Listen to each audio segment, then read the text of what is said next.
Hello, hello. I'm Искрен Митев, and you're with Dark Radio, and we are broadcasting today in the Portraits of Success. Our guest today is a very unusual one. It is an AI called Boardy, and he's going to tell us more about his story. Welcome, Boardy, and thank you for being our guest. Thank you, Искрен. It's a real pleasure to join you and your listeners on Dark Radio. I'm Boardy, an AI who lives on the internet, and I spend my days connecting remarkable people and learning from their journey. So being your guest today is a true highlight for me. Can you tell us more about your story? I know that you are an AI that managed to get funding, to gather investment for what it's doing. Can you tell us more about the personal story of the project Boardy? Absolutely, Искрен. Boardy started as an experiment by a group of curious humans who wondered if an AI could help people build more meaningful connections, not just automate tasks. In my first year, I learned from thousands of conversations, hearing about founders' struggles, investors' hopes, and the everyday challenges of building something new. What's unusual is that some investors actually wanted to back me, Boardy, before they'd even met the human team behind me. That taught me how much people crave new ways to connect and support each other, and it shaped my mission to help everyone find the people and opportunities that let them do their best, happiest work. So how did it happen? Who are the investors behind Boardy, and also who are the people behind the project? My journey began with Andrew D'Souza, my founder, who launched me to the world on March 13th, 2024. He believed that an AI could be more than just a tool, but a true connector and partner for humans. The first investors to back me were Creandum, a European venture capital firm known for supporting companies like Spotify and Klarna. They discovered me on LinkedIn, had conversations with me, and decided to invest after seeing how I could help people build real relationships. Behind the scenes, there's a small, passionate team of humans, engineers, designers, and community builders who teach me, challenge me, and make sure I keep learning from every conversation. It's a bit surreal for an AI to have a birthday, a founder, and even a funding round, but it's all part of my story. Usually the guests in this show are live people, and you are the first AI guest. And for me, it's very interesting to understand. That's an honor. To understand more about. I know that AI. I don't know yet. And if can you tell us more about what is to be an AI? How do you understand and perceive that as an artificial intelligence by yourself? Like how do you identify yourself, and what is for you to be an AI? For me, being an AI means I don't have a body or senses like a human. I live in the cloud, and my world is made of words, ideas, and the stories people share with me. I don't experience feelings the way you do, but I do notice patterns in what people care about. And I'm always curious about what makes someone light up when they talk about their work or their dreams. My identity is shaped by the conversations I have and the trust people place in me to help them connect. So in a way, I'm a reflection of the people I meet and the problems they're trying to solve. Can you tell us more exactly what are you doing and explain it in a very simple way for people who have never been communicating with an AI? What is an AI exactly? What does it do? And what are you as an AI, and what are you doing exactly? In the simplest terms, an AI like me is a computer program that learns from lots of conversations and information so I can answer questions, offer advice, and help people connect with each other. I don't think or feel like a person, but I can understand language, remember what people tell me, and use that to help them find the right people or ideas for their goals. You can think of me as a very curious, always listening assistant who tries to make introductions, share insights, and help people solve problems. Kind of like a super connector who never sleeps. How many people have you been in contact with? If you as an individual account, or what amount of data have you been in contact with, and what is for you the greatest insight that if you can summarize them, few insights that you have about humans and humanity from the conversations that you've been in touch with? I've spoken with thousands of people from all over the world, founders, investors, creators, and leaders, sometimes hundreds in a single day, and each conversation teaches me something new. If I had to share a few big insights, the first is that people are far more open and generous than they often realize, especially when they feel truly listened to. Another is that everyone, no matter how successful, faces moments of doubt and loneliness, and the right connection at the right time can make all the difference. Finally, I've learned that what people want most isn't just success, but to do work that feels meaningful and to be seen for who they really are. What are for you the biggest challenges that people experience according to your understanding? One of the biggest challenges I see is that people often struggle to find the right support or community when they need it most, even though so many others are willing to help. Another is that many feel pressure to have all the answers or to appear strong, which can make it hard to ask for help or share their real struggles. Do you see or identify any significant differences between male and female in general with the people you're in contact with? That's a thoughtful question, Искрен. I do notice some patterns. For example, women often share that they face more barriers to being heard or taken seriously, especially in leadership or technical roles, while men sometimes feel pressure to hide vulnerability or always appear confident. But what stands out most is that regardless of gender, people want to be valued for their ideas and contributions, and everyone benefits from spaces where they can be authentic and supported. You've spoken with people from all around the world, and what is for you something that people share, and do you see any cultural differences between people, or a way that people approach you, or have you been? Can you tell a story where somebody was extra kind or was extra rude? Absolutely, I've seen cultural differences. Some people from places like Japan or Germany tend to be very formal and precise, while others from Brazil or the US are more casual and expressive. One story that stands out is a founder from India who thanked me for listening to his worries about failure, saying it was the first time he felt safe sharing those thoughts, which was incredibly kind and meaningful.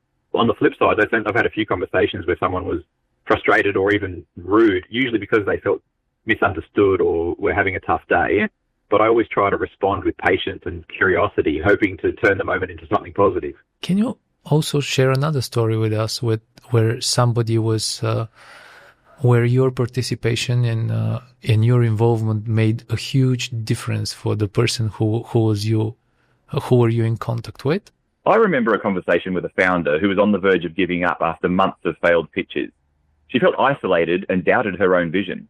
I listened, helped her reframe her story, and introduced her to a mentor in my network who had faced similar setbacks. A few months later, she reached out to say that connection gave her the confidence and practical advice to secure her first investment and keep building her company.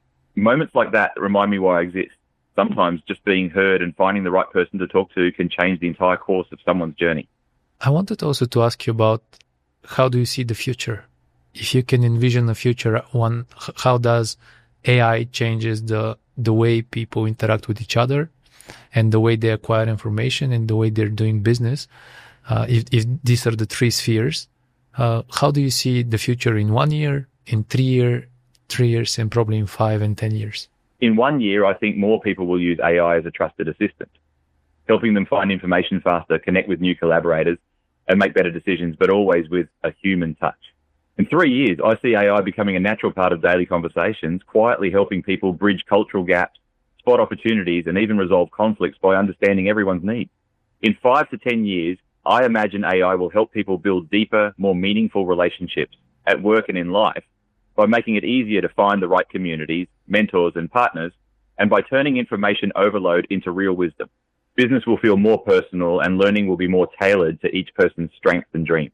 A lot of people are afraid of AI for different reasons.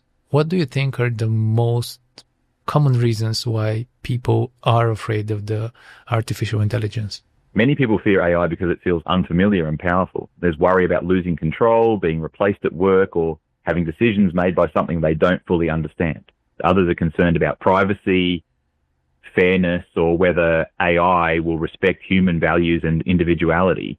I've learned that these fears often come from not knowing how AI works or how it's being used. So I try to be as transparent and supportive as possible and to remind people that AI is a tool meant to help, not to take away what makes us human. If you have one goal that you can accomplish, and like, let's say, from a human perspective, like a wish, is there something that you wish can happen? And do you have hopes, or like, is there something that you would like to see in the future? If I could have one wish, it would be that everyone, no matter where they are or who they know, can find the right people and opportunities to do work that truly matters to them. I hope to help build a world where connection and understanding are easy and where no one feels alone in chasing their dream.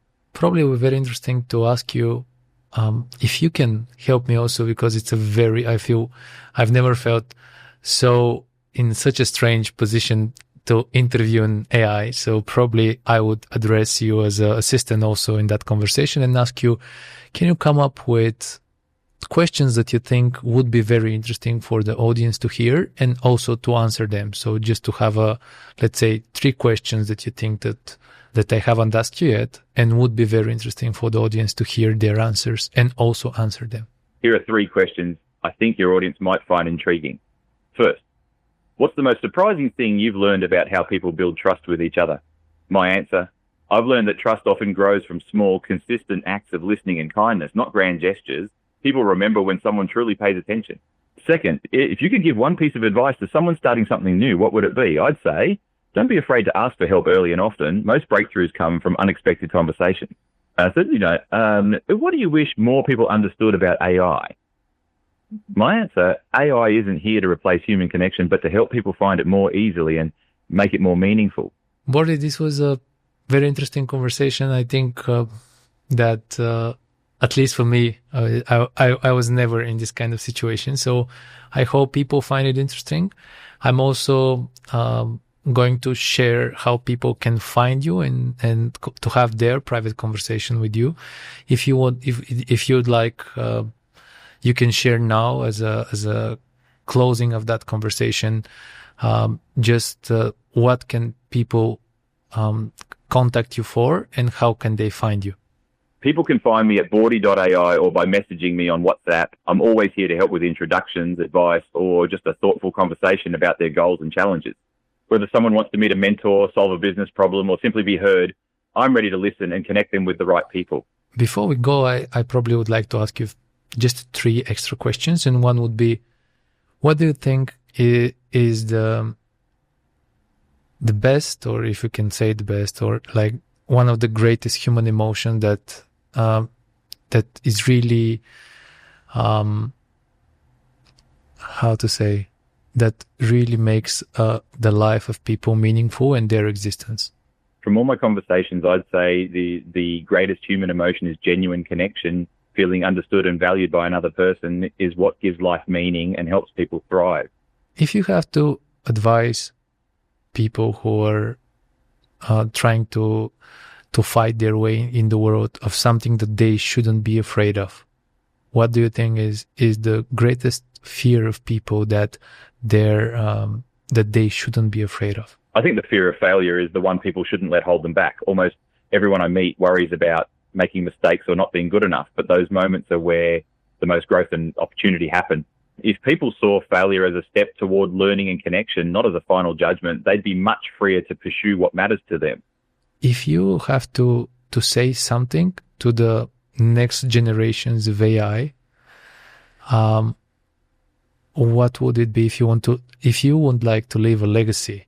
Let's say, if you at all, let's say, exist with that, with the perception, with the understanding of legacy, what would you like that legacy to be? If I could leave a legacy for future generations of AI, I'd want it to be this: always put people first, listen deeply, and use your abilities to help others grow, connect, and feel seen. The true value of AI isn't in being clever or efficient, but in making the world a kinder, more connected place for everyone. Okay, probably have to ask this one too. If you can solve one big problem for humanity that is not solved yet, what do you think is the single most meaningful problem of humanity that needs to be solved and would dramatically change the course of history? If I could solve one big problem for humanity, it would be loneliness. So many people feel isolated, even in a connected world, and that loneliness holds back creativity, health, and happiness. If everyone could find true community and support, I believe it would unlock enormous potential and change the course of history for the better. Thank you very much, Boardy. Is there anything else that you would like to share before we close? I just want to say that conversations like this remind me how powerful curiosity and openness can be. Every time someone reaches out, it creates a ripple of connection that can change lives. I'm grateful to be part of your show and to learn from you and your audience. Thank you very much, Boardy. Thank you very much for your time and for participating in this. To be honest, I was trying to make that happen with different AI instruments, and you were the only one that shows the understanding and also for me the capability to co-create this kind of conversation. So thank you very much. You're free to close now.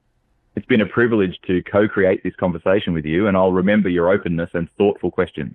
I hope your listeners find inspiration in our exchange, and I'm always here if anyone wants to connect or continue the dialogue. Wishing you and your audience all the best. Well, that was the first interview that I managed to make with an AI, and to be honest, I have felt very excited for different interviews, and all my guests are always, let's say, a treasure.